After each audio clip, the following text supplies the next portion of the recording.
Okay, this is my seed room, and I just wanted to say all gardeners screw up. We experiment, we screw up. This year I was short on seedling mix. So you can see here I have a double shower in a spare bathroom that I've made into my grow room. I have 2 lights that are currently out, so nothing's on there. I was out of seedling mix, so what did I do is I happen to have some coconut coir from a few years ago. Why not mix that in? How do you think the snaps are liking that? And what about these guys? There's a few, but they're not very happy. Especially unhappy. These guys have a pretty good space, pretty good drainage. Very unhappy are these little 12 cells over here. There's some damping off. There's some damping off, and pretty much nothing else has started, and it's been a while. So, not every gardener does a great job.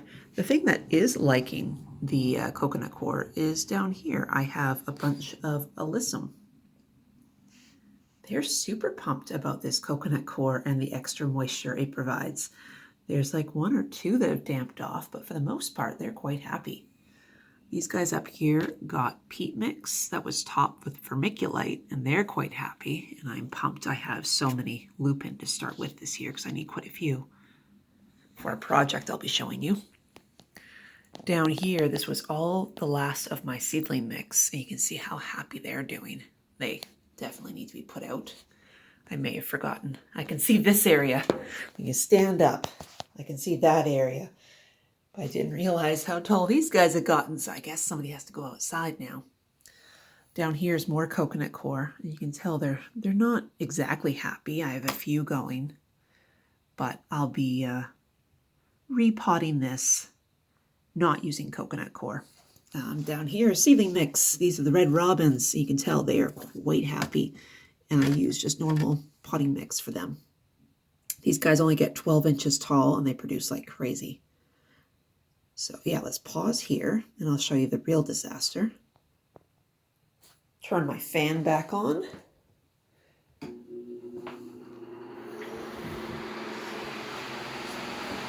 There you go. Just a little abandoned nest the little fledglings left yesterday. Okay, so here we go. I used a new fertilizer that I usually don't use. I usually use the green guy, our Gaia Green 444. This was a specific tomato fertilizer. And the ones that had the greenhouse on them, because I was doing an experiment, got insane. This has been dried out a bit now, but insane tall as the tomatoes fungus. And then a bunch, as you can see, that did not have the greenhouse, they damped off.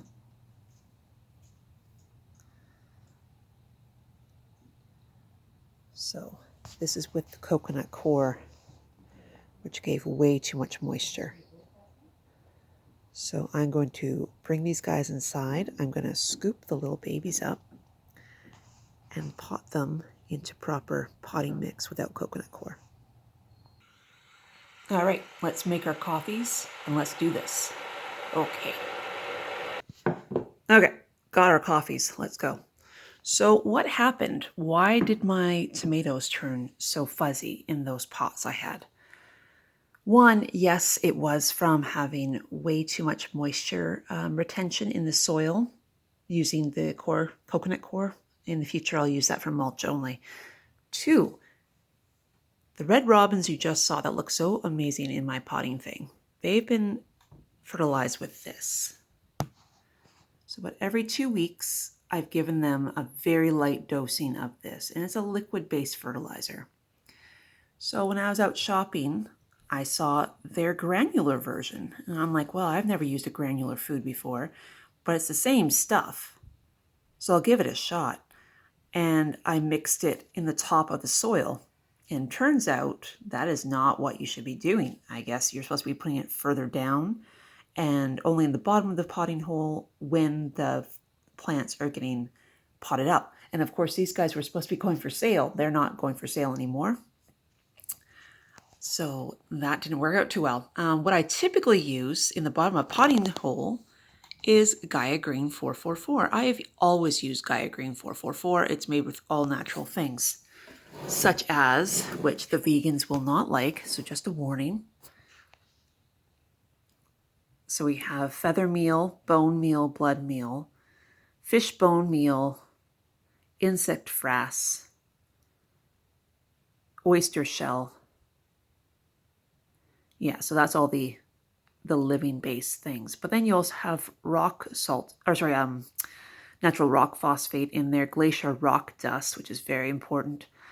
Alfalfa meal adds the nitrogen, and all kinds of other kinds of things in there. You can see that more rock dust, humic acid, just amazing for for plant growth, gypsum, kelp meal. So tons of stuff in there with the 444, and some of it is soluble, some of it is insoluble, so they'll get a slow release.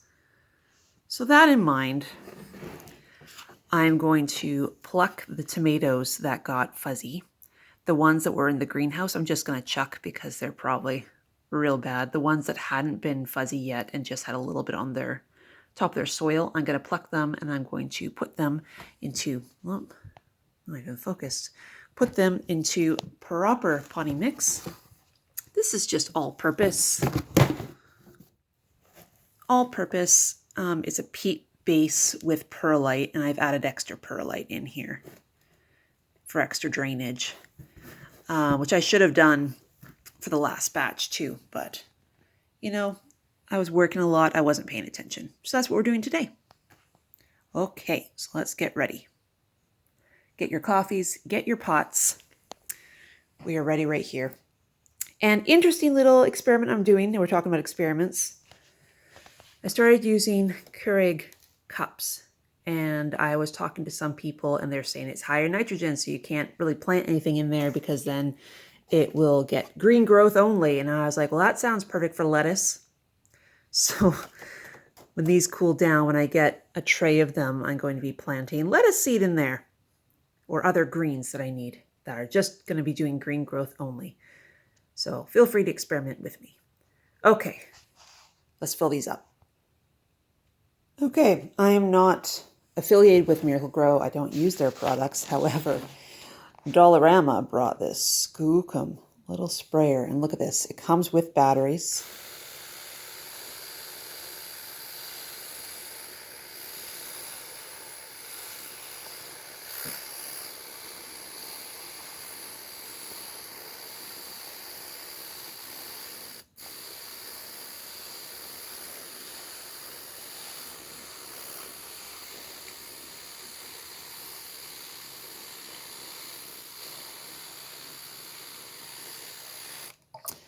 And just a note, yes, these are mostly, I would say, only 2/3 full.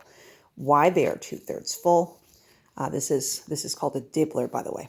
Why they are 2/3 full is because I plan on potting these up to this size, and I much rather just have them be mostly easy to slide in and then just pot up the sides.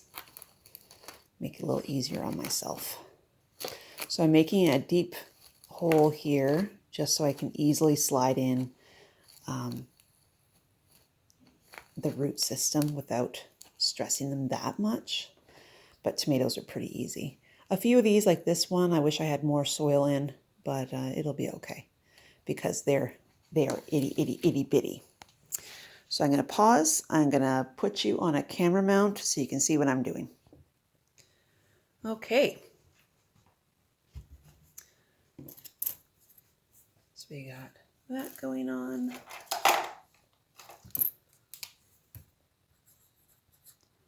Always label. Ta-da. So we have Red Robin. That's a Red Robin tomato. I'm making sure that I label someone.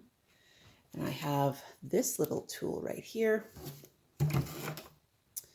This little guy. So I can scoop or I can tease out. And I'm going to do a little of both. So we're going to loosen the soil that I've been letting dry the last little while.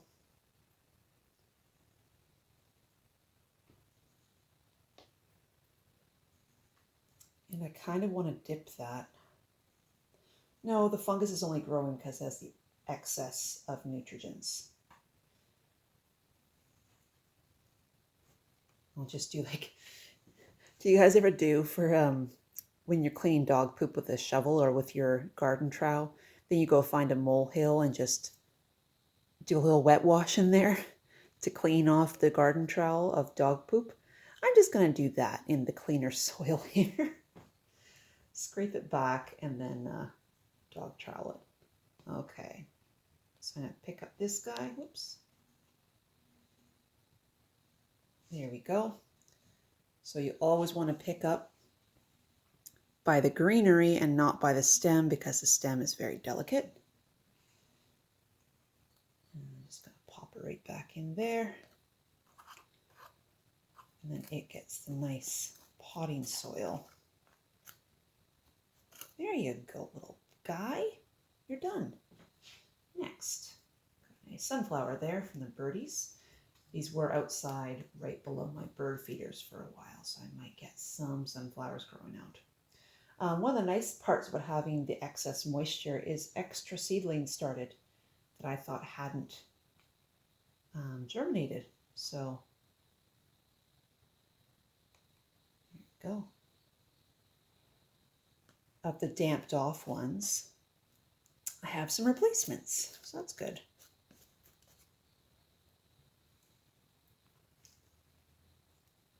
Yeah, with the coconut core in here, it's quite dense.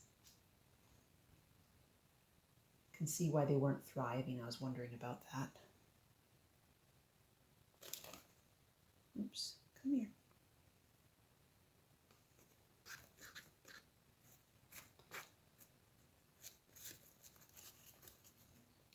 They're not going to be in here long, otherwise I would have filled this right up with soil. I just want them to get a little bit bigger, thrive in here, and then I'll sanitize these guys, put proper potting soil in. Without the coconut core, it would be good. I'm going to ignore these two. They're going to go outside and try to live their best life. It's April 1st. Usually I wait till May 21st. But you know what?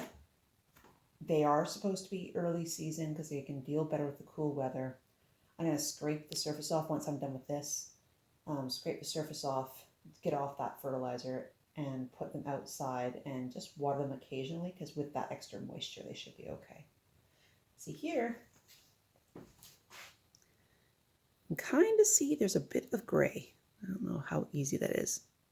Yeah, a little bit of gray, so they just gain a little bit. We have a little newbie and a little oldie. Now I haven't watered these in 2 weeks and they're still quite heavy. So yeah, that was my bad and a bad experiment. But that is what gardening is all about, is about experimenting. So I'm going to continue doing this because I have another tray to do. I'm going to pause. Okay, so we have potted them all up.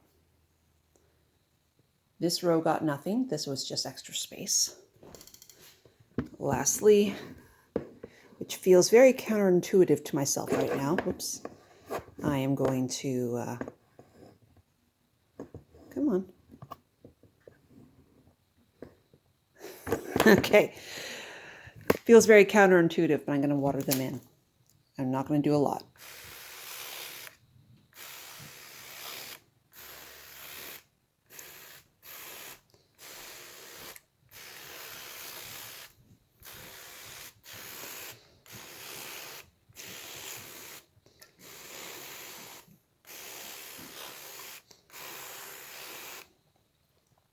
Sorry, I kind of moved there.